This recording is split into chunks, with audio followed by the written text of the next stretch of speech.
What's one truth that no one can teach you about screenwriting? I think it's your own truth, like really. I think it's like the thing that no one can teach you is what what is it that compels you to want to write it, to make it. I think the one truth, it's kind of maybe more about the industry exactly, but it relates to screenwriting, that I think you sort of do have to learn for yourself in terms of looking at other people's work, is how something that's like a good version of something you've seen before isn't always like enough, to get people excited. And even if it's just a little bit, you have to have your own spin on it. And I briefly did, when I was in school, I interned at a company and was reading scripts, and so I was reading scripts from people that had written great movies I'd seen, and maybe they had a spec or they were co-writing on something.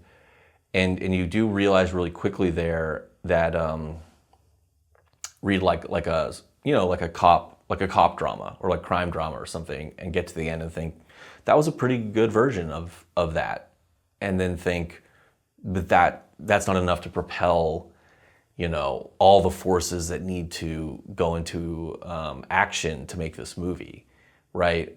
And that was kind of eye-opening for me. Was I was reading things that were really good, but that wasn't enough, to excite people.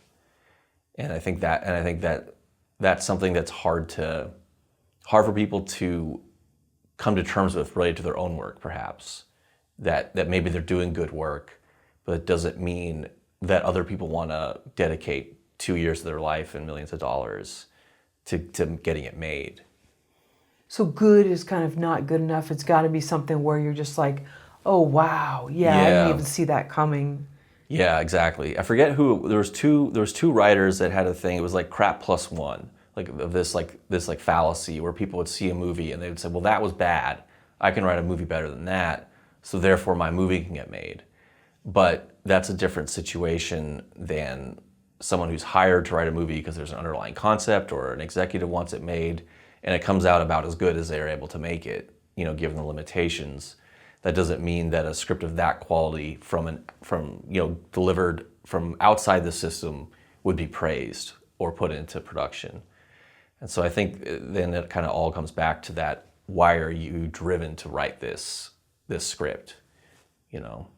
Right, and then there's the whole, sort of cliche, one for the studio, one for you. Mm-hmm. And there was one that I love that one of our guests said, one for the real, one for the meal. And I mean, it's reality, Yeah. People have to pay their rent. So there's nothing wrong with that. But yeah, not everybody's going to be like, this is the next, Godfather right here. Some stuff may fall flat, but there might still be an audience for it. Yeah, and I think at the end of the day, it's about finding your own excitement in it. It's like there's a lot of talk around, like Barbie, like the movie Barbie, right? I mean, I would say like that movie is about as good as a movie about, Barbie probably could be. Does it mean maybe it's like going to be considered a classic in 100 years? I don't know. But like they knew what they wanted to do with it, and they put a lot of thought and care into making, a movie that had artistry and like meaning within this, package that is very just shallow, right? That would be very shallow from an outside perspective. And I think that's kind of, I think how you have to try and do it is to say, I'm going to make Barbie the Godfather, even if that makes people kind of, raise their eyebrows at you.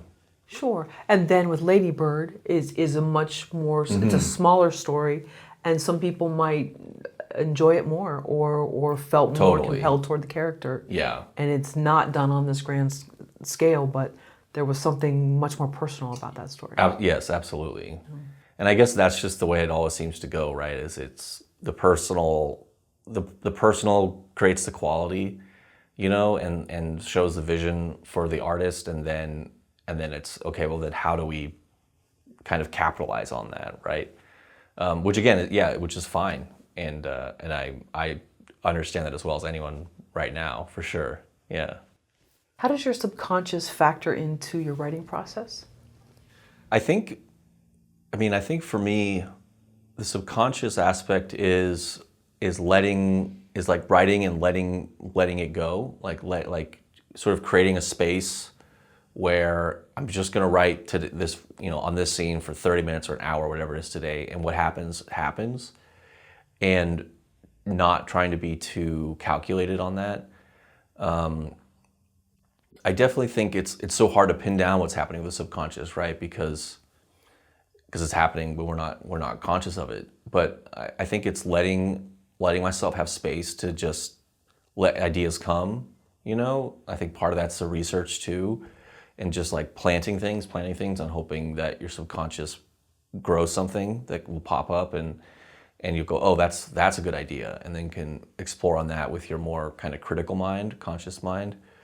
But I think it's really about creating space for it as much as you can and not trying to force something or lock something in before it's ready. Would you say you're more structured, or you may be more, I don't even know what the alternative is, just more sort of open-ended and kind of like, hey, let me see where the day takes me kind of person? Yeah, I think I've been more of a like, let me see how the day takes me person recently. I think I do better when I have structure. I think that if I have to get somewhere at 10:30 a.m., I'm gonna get an hour and a half of writing done before that, if that's the only time I have during the day, which can be good or bad. I think it depends on your deadlines. But I think I'm gonna try and build more structure in for myself as much as I can coming up. Sure. And when you have a lot going on, I think it's easy to have certain deadlines when things aren't happening, maybe during COVID or whatever. Right. It's easy to, I've got the whole day, and then nothing happens. It's true. I mean, that's why the writing groups and things like that are great, because then at a certain point, you do have to get your pages in if people are going to read them in time. So I think anyway, building in some kind of deadline is a great thing to do, so long as you don't kind of cut yourself off at the knees by forcing something that isn't ready. How do you get unexpected things to happen during the writing process? It's a good question. Like unexpected in terms of like story, like things that... Or your character says something yeah. to you that, wow, and then they become this real person. Yeah. I mean, I think that's I guess the scary thing about it is I don't know how you make it happen. Like I think it sort of has to come from kind of, again, feeding yourself enough about the world and the characters and having a concept that you feel excited enough about, and then giving yourself space to just let yourself write and explore and turn off the critical part of your mind so that you can start to feel the things come up, whether it's from your subconscious or wherever, and just not trying to put everything into like a too neat of a box too early on. And that's probably really the big thing, is just trying to be open. And sometimes I'll have an idea and I'll talk with a friend about it, and maybe they'll want to brainstorm or something else. And I think it's too early. Like I don't want to take it down a path over here when the path over here is where maybe the best result would be. And I just have to kind of keep a little bit of distance from it so that I can eventually get that clarity. But I think it's just openness and not trying to force it. Is that your sort of MO in life? Is that how Maybe. That's a good, I think that works. I mean, there's a time to be aggressive, and right. then there's a time, I think, to just, we don't know what's going to happen in life, Yeah, I think that's a balance, especially as like a writer director, because as a director, I do try and be very open with actors and things like that, and you want to have an openness with your crew, but also when it comes down to it, at a certain point, when the clock's ticking, it's just, this is what we're doing. We're going this way, and there's not time to be open to other paths and things like that. It's just, we're taking this path because it's a path, and it'll get us there, and that's the most important thing right now. And I don't think that's the most important thing when you're trying to write something that is really good or really surprising. I think you have to give yourself a little bit more exploration but you also have to do the work, and you have to be trying to write scenes, trying to write pages, actively doing something. Otherwise, you won't do anything. Yeah. How much time will you spend crafting an ending? I think the ending is about as important as the beginning, maybe more important. And it's funny, for me, endings, for the most part, kind of feel like they just happen in a way, because so much it's kind of the tip of the spear, everything else has been building to that. But getting it right, you do have to really think about your language and, economy of the moments and how those all work. But to me, it's relatively, I guess, just craft oriented at a certain point. And so it's sort of baked in, I guess they sort of come together. Like the ending comes with how it's crafted. Like that's what an ending is, if that makes any sense. And so generally, the times when I'm really working on an ending, something else is wrong, or I'm going the wrong direction. I would have spent a long time trying to craft the new ending I put on the Shelter script, the one that won the Nickel. That would have been one where I would be like crafting over and over, trying to make it read right. But I feel like if you have to spend that much time in really a visual medium trying to make it read right, something isn't clear enough in it. So I think that's it's just kind of a weird contrast maybe there. Like it should work sort of in its most basic, like kind of brute force way initially, or maybe it's not right. What is your research process? So generally anything, I think the research is a really fun part of the process. I just try and read books, read articles, if there's articles about the real person. Just kind of Google, for instance, I'm working on a Western now, and just Googling stuff about the Oregon Trail and how do people go to the bathroom? Like literally just like, what are the details of this? Because you don't know where it's going to lead or what it might spark. And so I think that's such a great part of the process, because I think you need jumping off points to find the best story or the best character conflicts. And as much as you can sort of feed those into your, as much as you can just get those thrown at you, however you want to look at it, as much detail as you can get, research you can get, you never know what's going to spark a new idea and take you on, a different direction. And I think that's also probably why I'm averse to outlining too much early on, is I don't know all that stuff yet. And so I'm kind of feeding myself, and then maybe writing or have an idea, or it could be this, it could be that, and then trying to feed myself more and just kind of gorge on information. And you had read an article about Greg Townson? Yeah. My producer, Christian, he found this article by Tracy Ross, and there were several articles on Greg, but that was the one that it was just the most personal and well-written and just fullest, like a full portrait of him, and what he was trying to do, and how he pushed the boys and all of his great intentions, and also how much he cared, and just how much he was always about going forward, forward with them. It's just keep moving forward. And it was just such an interesting portrait of someone who was helping so many people, but wasn't going to do it in this cuddly way, because that's not what they needed. They needed structure, and discipline and things like that. And so that article for us was something that just gave that window, before we met the real Greg, to sort of go, okay, there's something, at least this version of it, there's something to it, to this story. And then trying to figure out what are all the other sides, of Greg in real life and from other people's perspectives. but it just like it's like a little, beating heart that you can go back to that feels like its own thing that's alive. Yeah.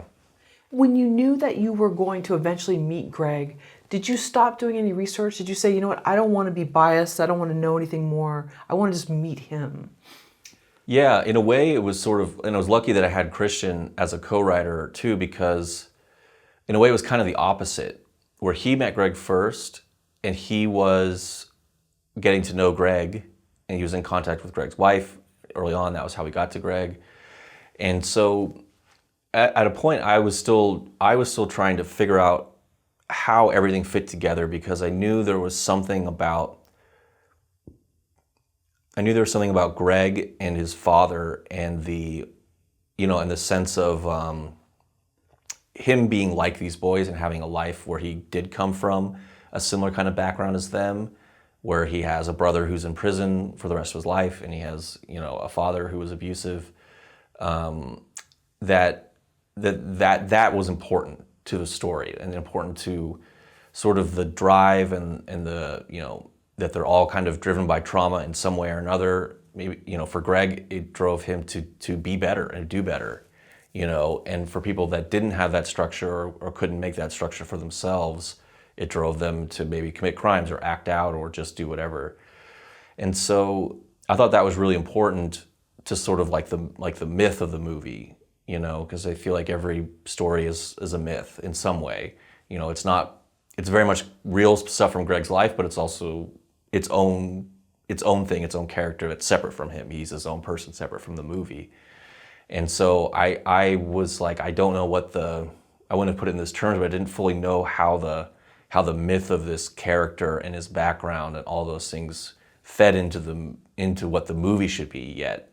And I was worried if I met him too early, I would turn myself off, like turn off my ability to find that. And so then when I did meet him, it was great because I was able to take him in as a person and then kind of think about ways throughout the script that we could finesse things here or there so that they did feel more like him. And he was able to weigh in, and he was very understanding of the process, in the sense where he could have said, well, this didn't exactly happen like this or like this, even though everything very much is based on reality. Obviously we have to condense things and change things around, and he really just picked very specific details about himself that he would just say, well, I just wouldn't do this or I wouldn't do that, while still allowing us to have the dramatic arcs we needed and to kind of give him an arc in a movie that might have been an arc that he might have had 20 years earlier in life or across a longer period of his life. And he was okay with us doing that so long as we just, got the little things right along the way. Yeah, and I don't want to give away too many spoilers because I hope people see the film. But when you say that Greg was so much about moving forward, it showed so much in the storytelling of the moving forward, but you saw so many things were pulling him down. Mm-hmm. And I don't want to give away too much, but he was constantly dealing with all these different things being pulled down, but his sort of aim was to keep going forward, hence the metaphor of, on this bike. So. No, absolutely. I mean, and like the real Greg, I mean, he does so much. He does an impossible amount of things, I feel like. He's someone who I think he sleeps 3 or 4 hours a night, every night, and just is always doing something, creating something, helping,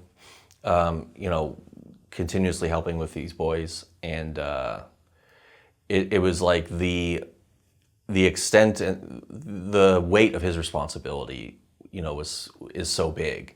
And that was something that we wanted to get across, was just everywhere he was going, everything he was trying to do, something was sort of falling apart and he had to fix it, whether it was the boys and their interactions or, the setting up the trip for the school. It was always just like putting out these fires everywhere he went, where he doesn't even have time almost to think about himself or his own things that he wants to deal with or his own past, but it's still there. Sure. Yeah. And maybe it was by design. Yeah. That is one way of coping, is just to be so busy that you don't need to deal with anything. Yeah.